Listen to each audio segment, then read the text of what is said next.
여러분 안녕하세요. 브랜드 에디터 하나비입니다. 오늘은 브랜드를 만들기 위해 필수로 진행해야 하는 네이밍에 대해 알아보도록 하겠습니다. 여러분 이름 다 있으시죠? 이름 없는 사람 없듯이 브랜드에도 네임이 필요한데요. 이 이름을 지어주는 단계를 브랜딩에서는 네이밍이라고 합니다. 보통 우리가 사람의 이름을 들으면 떠오르는 이미지가 있습니다. 연예인과 이름이 비슷하다든지 연령대가 있어 보인다든지 해외 출신 같다든지 그런 인지하고 있는 느낌이 있어요.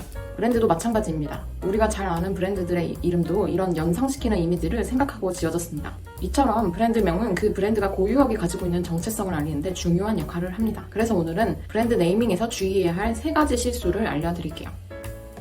브랜드 네이밍, 흔히 하는 3가지 실수. 1. 어렵고 긴 이름으로 지어야겠다. 예로 한번 설명을 드려볼게요.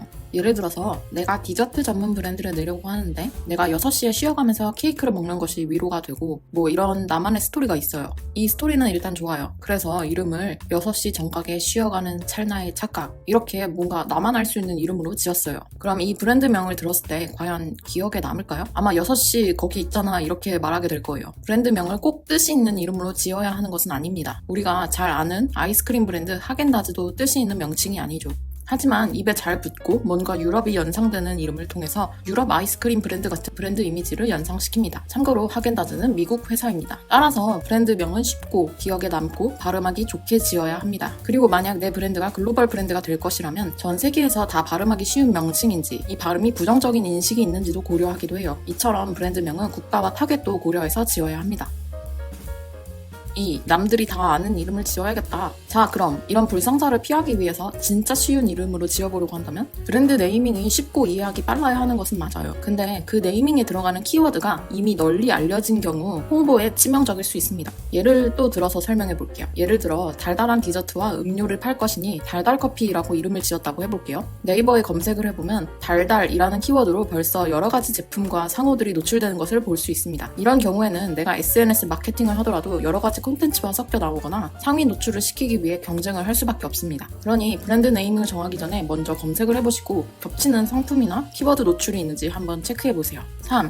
디자인 다 하고 찾아보니 상표권? 자, 만약 정말 좋은 이름을 찾아서 네이버 검색도 해보고 겹치지 않았어요. 그래서 급하게 디자이너를 찾아서 로고 디자인도 다 하고 봤더니 상표권이 이미 등록되어 있는 경우입니다. 상표권 조회는 지난 제 영상에서도 알려드렸듯이 키프리스라는 사이트에서 미리 조회가 가능해요. 키워드가 꼭 검색에 노출되어 있지 않고 비활성화되어 있더라도 상표권이 등록되어 있으면 사용이 불가합니다. 그렇기 때문에 꼭 브랜드 이름을 정하기 전에 이곳에서 검색해보시는 것을 추천드립니다. 그리고 마음에 드는 이름을 찾았다면 디자인이나 마케팅 전에 변리사를 통한 상표권 등록을 진행하셔서 불상사가 없도록 준비해주세요.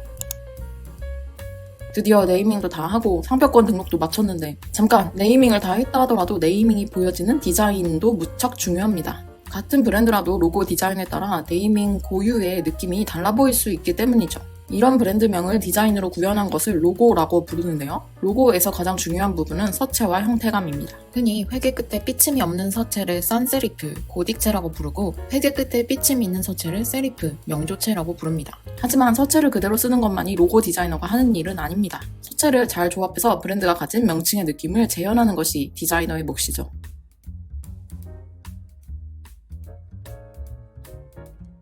이런 작업을 위해서는 로고 디자인에 대한 이해와 타이포그래피에 대한 조형적 이해가 훈련된 디자이너가 필요합니다. 따라서 이런 훈련이 충분히 된 디자이너나 업체를 찾아보시는 것을 추천드립니다.